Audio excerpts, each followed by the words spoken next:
கர்த்தருடைய பரிசுத்த நாமத்துக்கே மகிமை உண்டாதாக. இன்றைக்கி கூட ஆதியாகமம் 35ஆம் அதிகாரத்தை பார்க்க போகிறோம். இந்த அதிகாரத்தில் கூட யாக்கோபை தேவன் பெத்தேலுக்கு போக சொல்கிறாங்க.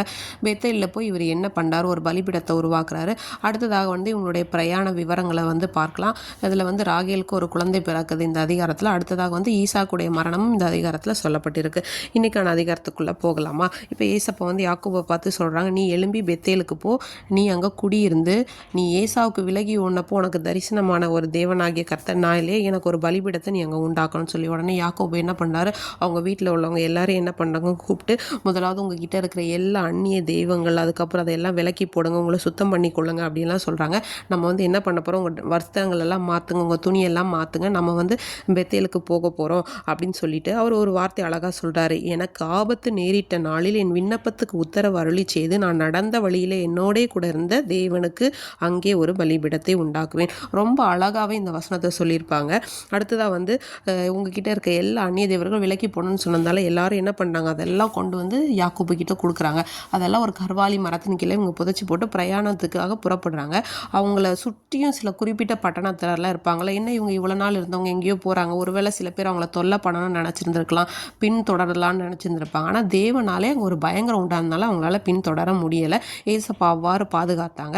அடுத்ததாக என்னது, எல்லா ஜனங்களும் பெத்தேல் அப்படிங்கிற இடத்துல லூஸுக்கு வந்தாங்க. அங்கே தேவனுக்கு என்ன பண்ணுறாங்கன்னா, ஒரு பலிபீடத்தை கட்டிட்டு அதுக்கு ஏல் பெத்தேல் அப்படின்னு சொல்லி பேர் வைக்கிறாரு.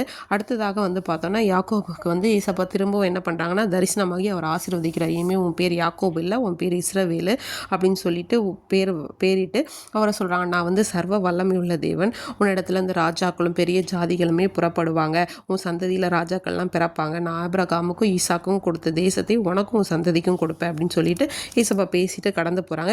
உடனே யாக்கோபு என்ன பண்ணுறாருன்னா, அந்த ஸ்தலத்தில் ஒரு தூணை நிறுத்திட்டு அதுமேல் பானபலி அப்புறம் எண்ணெயுமே வார்க்குறாங்க. அடுத்தது அந்த இடத்துல ஏசப்பா அவங்கக்கிட்ட பேசின அந்த ஸ்தலத்துக்கு பெத்தேல் அப்படின்னு பேர் வைக்கிறாருன்னு சொல்கிறாங்க.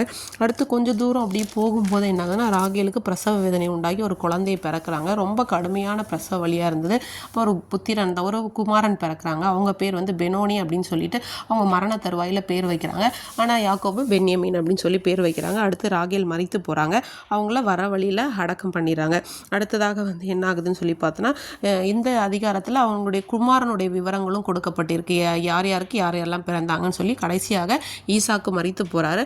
அவங்கள கொண்டு போய் ஏசாவும் யாக்கோவும் அடக்கம் பண்ணுறாங்க. அவங்க பிதாக்களோட கொண்டு அடக்கம் பண்ணுறாங்க. இந்த அதிகாரத்தில் இந்த 3வது வசனத்தில் சொன்ன மாதிரி நம்முடைய வாழ்க்கையில் எவ்வளோ பிரச்சனைகள், பாடுகள், போராட்டங்கள் வந்தாலும் தேவன் நம்ம கூப்பிடும்போது நமக்கு உத்தரவு அருளி செய்து நம்ம நடக்கிற வழியில் நம்மோட கூட இருந்து நம்மளை அதை தப்புவிக்க வல்லவராக இருப்பார். அதுக்கு நம்ம என்ன பண்ணால், நம்மளுடைய எல்லா பாவங்கள், பழைய பழக்கங்களுக்கு எல்லாத்தையும் புதைத்து போட வேண்டும். ஆமீன்.